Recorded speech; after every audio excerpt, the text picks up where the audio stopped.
Hey everybody, welcome to Wigs with Scarlett. Today I am attempting to color a human hair wig with permanent red dye. Red is the hardest color to use and it stains the worst, so I'm not expecting to do a perfect job right off the bat.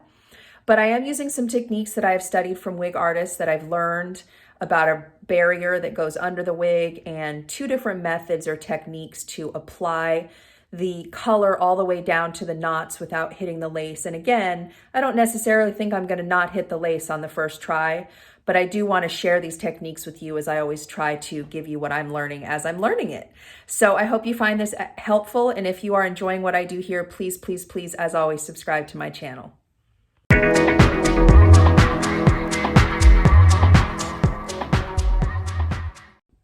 All right, so step one, we've got to have a plastic mannequin head, definitely not canvas, and got to be glued. Some say to mix the yellow tube and the black tube, but I only have the black tube, so I'm going to be using the black tube. And what we want to do is we want to get the got to be glued on our plastic mannequin head to act as a barrier to protect our lace. And what's great about got to be glued is it is water soluble, so it's going to wash right out. So now I'm going to just take my brush and spread a nice layer of the gel on the parts of the mannequin that will have the lace.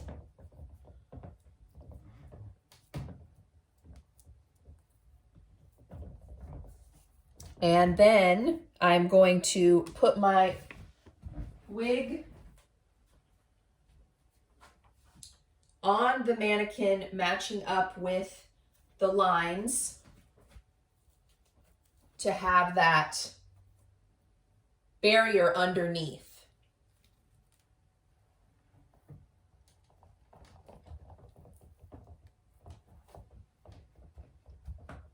And now we are ready to color.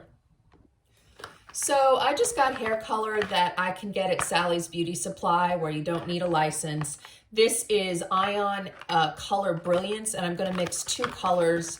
I'm going to mix a 7-1R, which is described as medium intense red, and I'm going to combine that with 8RC, which is a light copper blonde, and we're going to see what we get. I'm also going to mix it with a level 10 developer, so you don't want a developer that's higher than a 10 because the hair is already very processed, and this is very inexpensive hair, so it's also probably very porous. So I'm going to spray the top to have damp sections of hair to help with the return hairs when I'm coloring. Now I'm going to take the bottom end of my comb and just pull it through and get shorter sections, like thin sections of hair. And I'm going to put paper towels between so that when you lay that hair down, it's not going to go on the lace.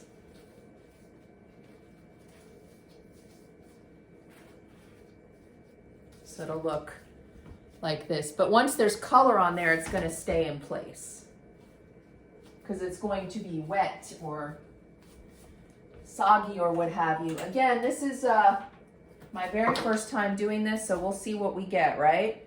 Now, Jolie, who I consider to be the best of the best, recommended using a craft brush like this for the rooting. We're going to try both methods. The craft brush is one, and the other very common method is the spoolie method.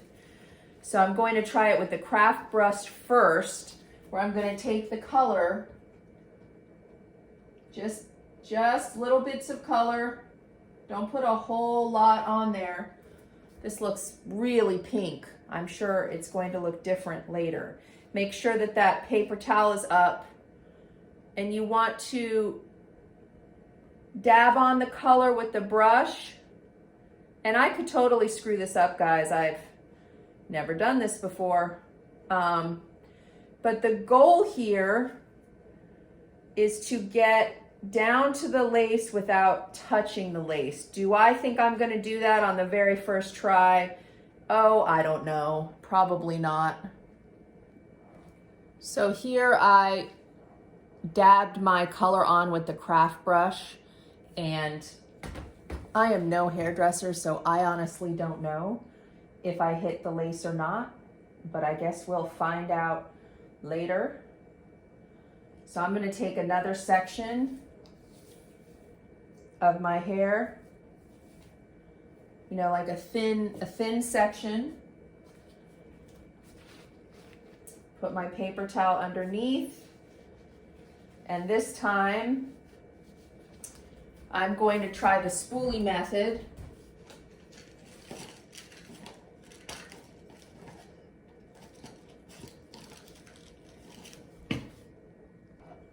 So here's my spoolie.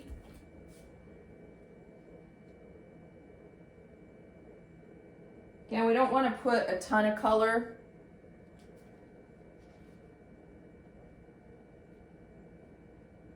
And I know the spoolie method is very popular.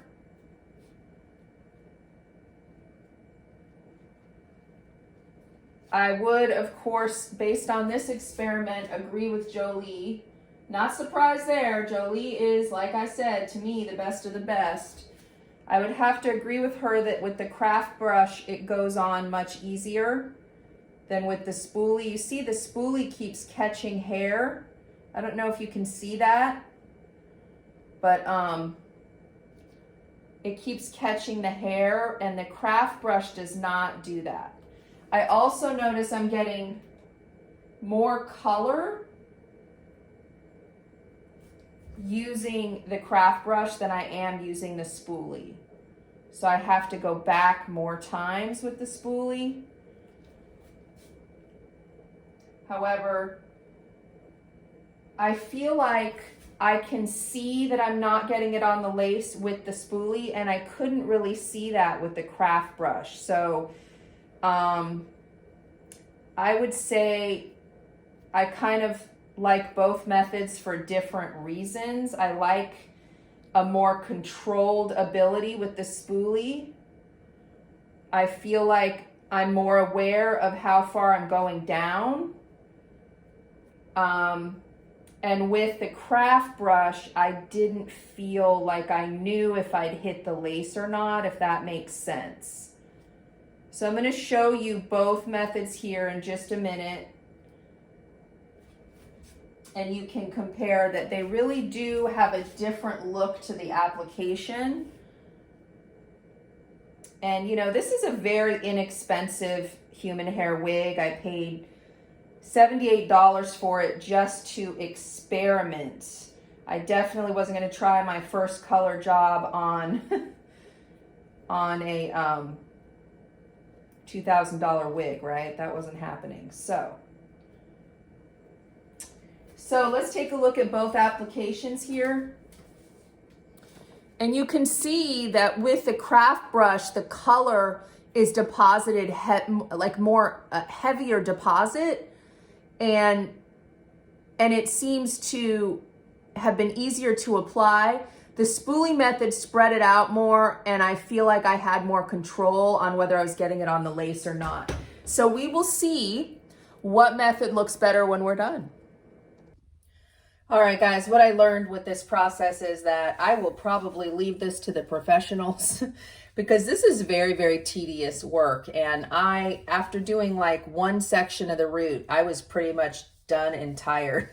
So, but I do want to try to finish this. So I'm going to do my best to wash this out. And, you know, I probably also should have done more research because I'm now realizing that I'm not sure how to get it out without staining the lace through the wash, but we will see. All right, so I'm using a very high grade color safe shampoo, Redken's Magnetics 2 shampoo.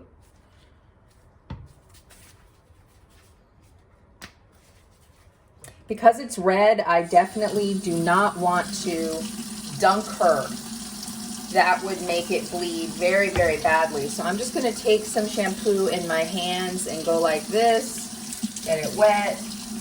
I'm doing cool water, and then I'm going to try to get this out by getting that shampoo in there.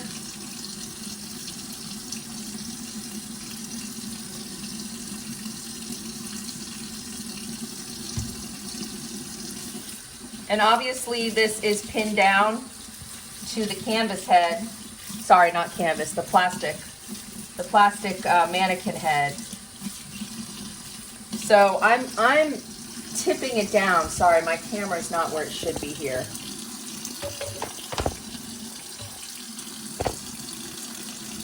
I'm tipping it into the water.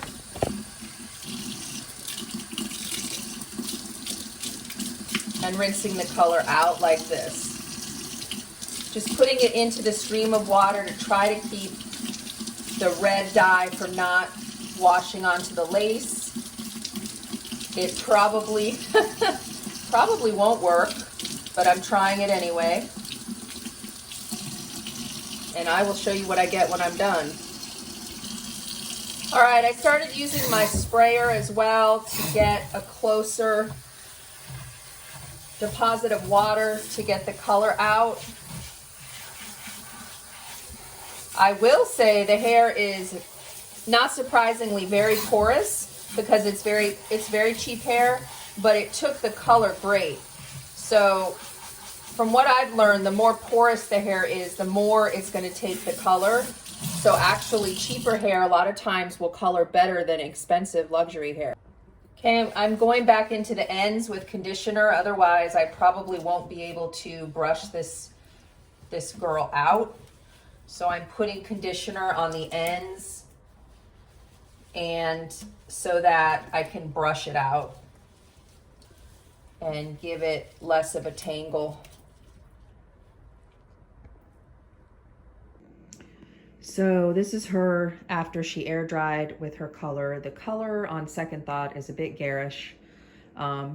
Definitely way too fire engine red for my taste. But the goal was not to actually make her into something I would wear, just to experiment.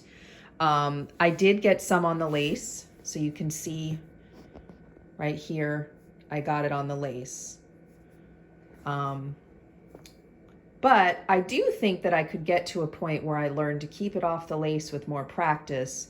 Just not sure that I have the tedious patience to do it. I did also try to do a little bit of the hairline with the spoolie up here. Not too bad. Needs to go down a little more. And I did some side pieces here just to play with it. But I got tired really fast, guys. There is a reason why we pay so much money to wig artists to color our wigs, because it is a whole lot of tedious work, and it's much harder to do than putting it on a scalp, because with a scalp, you don't have to worry about trying to keep anything off lace. So these are the things that I learned, and I hope that you found this information helpful today. I do think these techniques could work. The spoolie on the hairline and either the craft brush or the spoolie on your lace front part lines and all parts of your part there, the different sections, wherever the lace is, can definitely get you a good result with more practice.